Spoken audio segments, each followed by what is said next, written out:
अच्छा भाई, inventory turnover times करें तो फॉर्मूला इन्वेंट्री टर्नओवर टाइम, इसका फॉर्मूला है cost of sales divided by average inventory.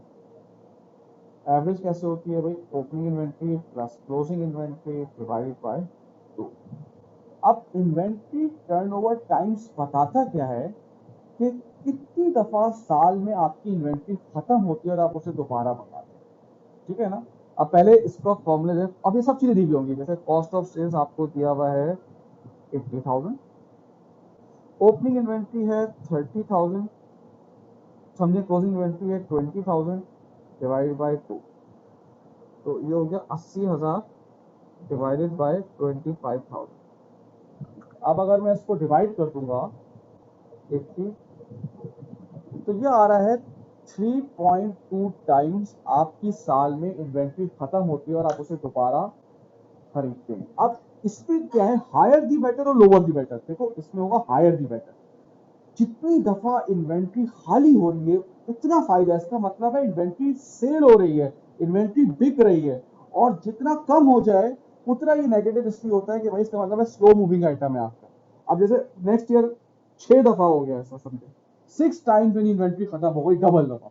तो जाहिर सी बात है यार, खत्म कैसे हो गई? चोरी थोड़ी होगी, सेल हो गई। तो जितनी ज्यादा इन्वेंट्री टर्नओवर आपका ज्यादा हो उतना अच्छी बात होती है। देखो, अच्छा अगर स्लो हो, अगर इन्वेंट्री टर्नओवर डिक्रीज हो रहा है, तो इसका मतलब है आपकी इन्वेंट्री टाइम ले रही है बिकने में। इसका मतलब है या तो आपकी मार्केटिंग सही नहीं चल रही है, ठीक है ना? तो आपको इसके लिए अगर वो बोलेगा कि यार इन्वेंट्री टर्नओवर, अक्सर पूछ लेता है वो, इसको बढ़ाना है, कैसे बढ़ाए? आप बोलोगे मार्केटिंग करें, प्रमोशन लेकर आए, कुछ डिस्काउंट से, ये सब चीजें करें। तो अगर इन्वेंट्री टर्नओवर टाइम्स यानी कि डिक्रीज हो रहा है, आपकी इन्वेंट्री टाइम ले रही है बिकने में, पूरी दफा में सिर्फ 2 दफा खाली हुई है और 2 दफा आपने ऑर्डर किया है, इसका मतलब है आपके स्लो मूविंग आइटम है, आपके प्रोडक्ट डिमांड में नहीं है, आपके प्रोडक्ट या तो कस्टमर को समझ में नहीं आ रहे, मार्केटिंग आपकी सही नहीं हो रही है। तो अब सेम ऐसे होगा इन्वेंट्री टर्नओवर डेज।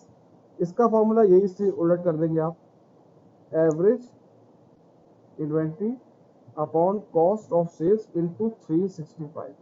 अब देखने भाई, एवरेज इन्वेंट्री हमने कितनी निकाली थी? 25,000। कॉस्ट ऑफ सेल्स कितनी है भाई? 80,000 इंटू 365। तो अब हम इसकी जरा कैलकुलेशन करते हैं भाई।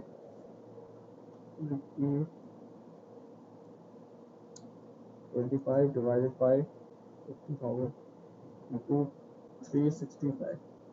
इसका मतलब क्या है? 114 डेज इन्वेंट्री लेती है बिकने में, सही ना? 104 दिन लेती है तो इन्वेंट्री खाली होती है। ठीक है, अब जब इसको आप कंपेयर करोगे, जो आपके जब अगर रेशियो कमेंट मांगेगा तो वो आपको पुराना डेटा देगा। तो वही वाली बात होगा, अगर डिक्रीज हो रहा होगा तो आप डिक्रीज वाले कमेंट लिख देंगे, इंक्रीज हो रहा होगा तो उसके वाइस वर्सा लिख देंगे।